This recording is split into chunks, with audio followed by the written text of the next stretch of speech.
Samba Bamana was a resident of St. Louis, Senegal, West Africa. Samba hailed from a Manding sub-kingdom known as the Bamana Empire.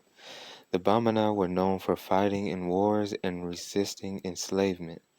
Samba Bamana was an interpreter at Galem, which was a major trading post for exchanging of goods between Europeans and Africans.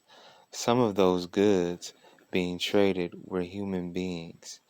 Unfortunately, Samba ended up being captured and sold into enslavement himself.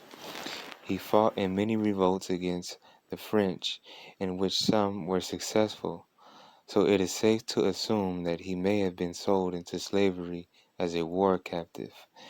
Even on board the slave ship, Samba planned to fight his captors and take over the ship. He ended up being betrayed and his plans were discouraged.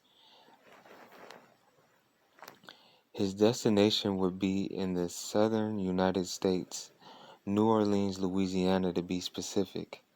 In Louisiana, Samba Bamana would work as a slave driver and interpreter for a Dutchman by the name of Antoine Simon Lepage Duprat.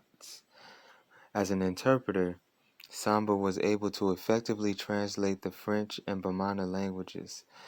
This came in handy regarding the superior court, as many cases involve Africans of Bamana origin. All the time Samba Bamana had been working for Duprat, he was also secretly devising master plans for revolts. Duprat never knew that Samba was involved in any form of rebellion until one night Duprat had wandered into what he called a quote-unquote a camp of Negroes. There were a number of huts at this discreet camp, and one hut in particular had a light. Seeing this light, the press moved apprehensively towards it and overheard the whispers of a group of Africans planning a revolt. To his surprise, it was Samba Bamana at the head of this group.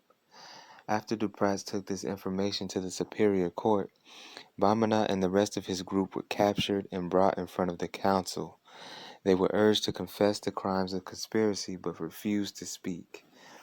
They were then tortured with beatings and fire for a few days until the pain proved to be unbearable. This ongoing torture forced Samba Bamana and his group to confess. The very same day of their confession, Samba and the 7 other men were brutally put to death by the way of the breaking wheel. One woman from the group was hanged.